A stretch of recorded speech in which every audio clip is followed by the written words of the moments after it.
नमस्कार मित्रों, स्वागत है आपके मेरे YouTube चैनल पे। आज मैं आपको कुछ नई बातें बताने वाली हूँ। मैं आज एक प्रोग्राम के बारे में बात करने वाली हूँ जिसका नाम है केयर कैंपेन प्रोग्राम, जो कि नूरा हेल्थ के द्वारा मध्य प्रदेश शासन के सहयोग से ये प्रोग्राम चलाया जा रहा है। जैसे कि आप मेरे हाथ में ये देख रहे हैं फ्लिपचार्ट, और इसमें NHM के जरिए भी सारी गतिविधियां कराई। महिलाओं को सलाह दी जाती है। उस महिलाओं के साथ साथ उनके जो जीवन साथी होते हैं, उनके जो परिवार के सदस्य होते हैं, उनको भी सभी जानकारी प्रदान की जाती है, जिससे कि एक गर्भवती महिला की देखभाल अच्छे से की जा सके और एक स्वस्थ बच्चा इस दुनिया में आ सके। तो सबसे पहले अपना परिचय दिया जाता है। तो मैं एक काउंसलर हूँ।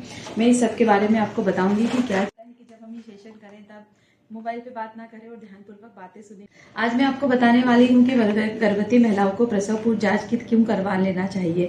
प्रसव पूर्व जांच का मतलब ये होता है कि जब एक महिला को तुरंत पता चलता है कि वो गर्भवती है, उसके परिवार के सदस्य को पता चलता है, तो सबसे पहले उसको अपनी जांच करवाना बहुत ज्यादा जरूरी होता है। क्यों जरूरी होता है? क्योंकि उसका रजिस्ट्रेशन हो जाता है। आशा कार्यकर्ता दीदी घर पे आती है, वो बताती है, गर्भवती माता का हाइट वेट करती है, टिटनेस का इंजेक्शन लगाती है, उसका एक कार्ड बनाया जाता है। मतलब एक गर्भवती माता रजिस्टर्ड हो जाती है शासन की नजरों में कि एक महिला गर्भवती है और उसके बच्चे को सुरक्षित तौर से दुनिया को में लेके आना है। गर्भवती होती है तो उसको अपने निकट से जो आंगनवाड़ी केंद्र है और आशा कार्यकर्ता दीदी है उनको बताना है और अपनी जांच करनी। बात यह है कि हम जब अस्पताल जाते हैं, जब हम आशा दीदी के संपर्क में आके अपना रजिस्ट्रेशन कराते हैं, तो फिर हम जिला अस्पताल या पास के स्वास्थ्य केंद्र में जाते हैं। वहां पे महिला का हाइट वेट और सारी जानकारी ली जाती है और देखा जाता है कि महिला गर्भवती है तो उसको किसी प्रकार का जोखिम तो नहीं। जोखिम से मतलब ये है कहीं ऐसा तो नहीं कि माता जो है उसका हीमोग्लोबिन कम है, उसकी हाइट कम है या वेट कम है, उसको किसी प्रकार का कोई रोग तो नहीं है जो आने वाले बच्चे पे या उसके ऊपर कोई दुष्प्रभाव डाल सकता है। तो कोई स्वास्थ्य समस्या तो नहीं है जिससे कि उसके माँ को या बच्चे को किसी प्रकार का खतरा हो।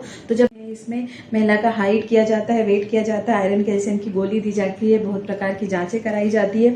ये सारी सोनोग्राफी भी कराई जाती है। मतलब गर्भवती महिला की जो जांचें होती है, एक तो 4 जांचें होती है, तभी उसके बाद जांचें करवाई जाती है। तो सारी ये चीजें स्थिति क्लियर हो जाती है कि महिला की गर्भावस्था कैसी है।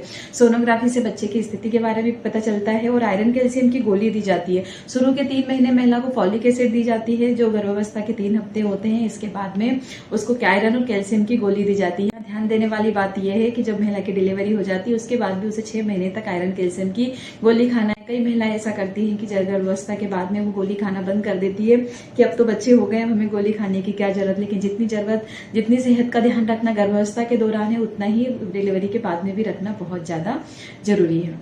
गर्भावस्था में हमारा व्यवहार कैसा होना चाहिए? गर्भावस्था में जैसे आप देख रहे हैं, हमें भारी वजन नहीं उठाना। ये जो हम देख रहे हैं कि बाल्टी उठा रही है महिला, तो सिर्फ बाल्टी का सवाल नहीं है। अगर किसी महिला का दूसरा बच्चा है तो वो ये ध्यान रखे कि वो बच्चा जो पहला बच्चा जो छोटा है उसको भी गोदी में उठा के ना चले, क्योंकि वो भी एक भारी होता है। इसी प्रकार से किसी प्रकार का नशा नहीं करना है। नाम नशे में आप देख रहे हो शराब सिगरेट का नशा नहीं, चाय भी कम मात्रा में पीनी है। कुछ महिलाएं होती है सिगरेट तंबाकू खाती हैं, वो भी नहीं खाना, उससे बच्चों का विकास प्रभावित होता है। और हमें महिलाओं को क्या करना चाहिए? महिलाओं को पर्याप्त मात्रा में नींद लेना चाहिए और सभी खाना खाना चाहिए, योगा एक्सरसाइज करना चाहिए। जैसे अगर आप देख रहे हो तो आप सुबह उठ के टहल सकते हैं। सुबह की पहली जो हवा होती है, पहली धूप होती है, महिलाओं के लिए क्या प्रत्येक व्यक्ति के लिए बहुत ही हितकारी होती है। और ज्यादा परहेज में नहीं रखना है कि महिला परहेज में रह रही है और ज्यादा खाना नहीं खा रही है या कोई चीज परहेज कर रही है, वो भी गलत हो जाता है। सभी प्रकार का पौष्टिक आहार खाना है, किसी भी चीज का परहेज नहीं करना। परहेज में सिर्फ एक पाइनएप्पल और अपना क्या बोलते हैं पपीता, ये 2 फल ऐसे होते हैं जो गर्भवती महिला को नहीं खाना चाहिए। कौन कौन सा आहार लेना चाहिए? जैसे आप देख रहे हो,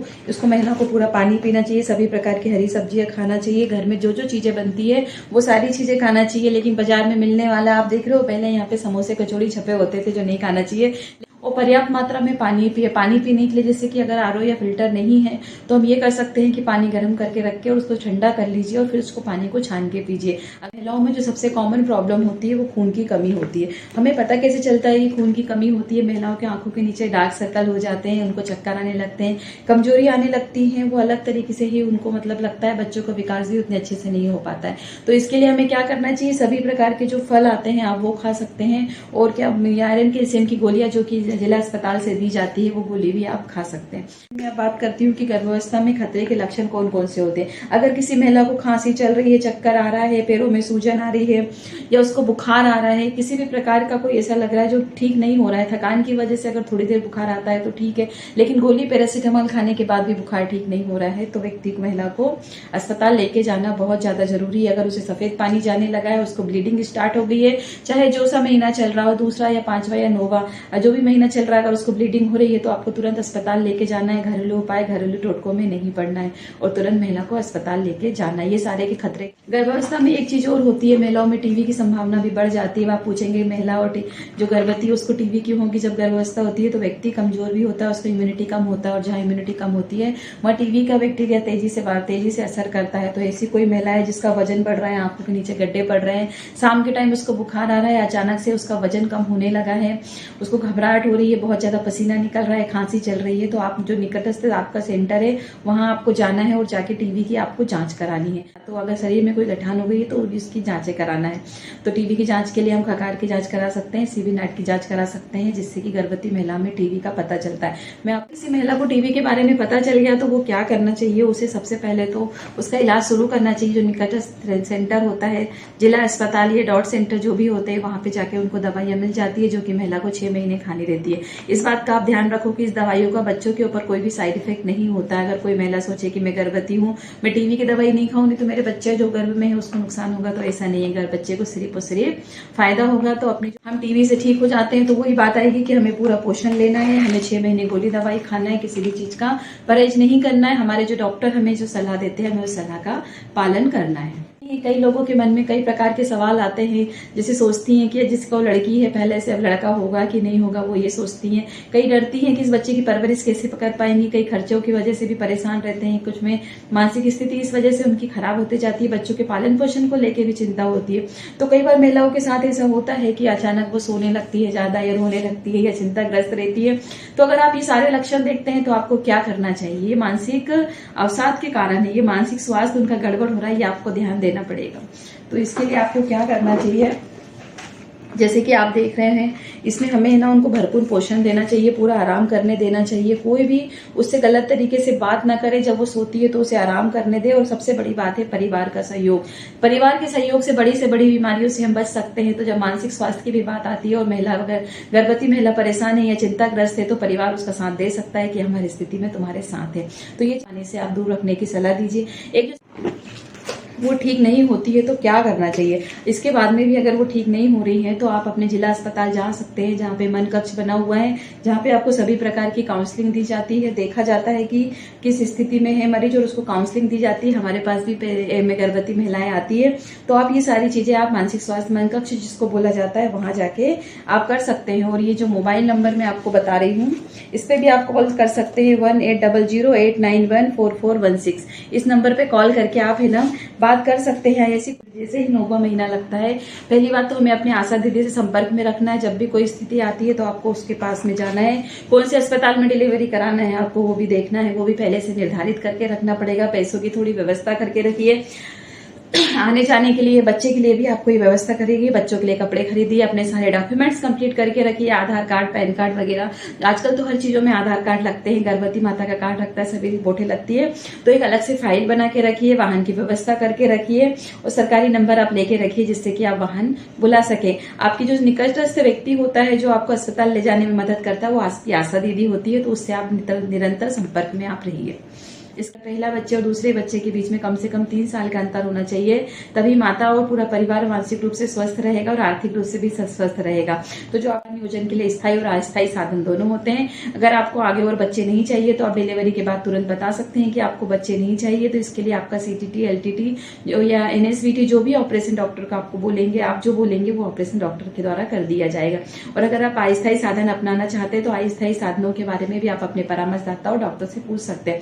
तो परिवार नियोजन के बारे में जब गर्भवती हो तभी के सोच लेना चाहिए। परिवार नियोजन का मतलब ये है कि परिवार की संख्या और आकार प्रकार कैसा हो वो हमारे हिसाब से रहे। प्रसव के बाद में स्तनपान कराना, जिसको कि हम भूल जाते हैं।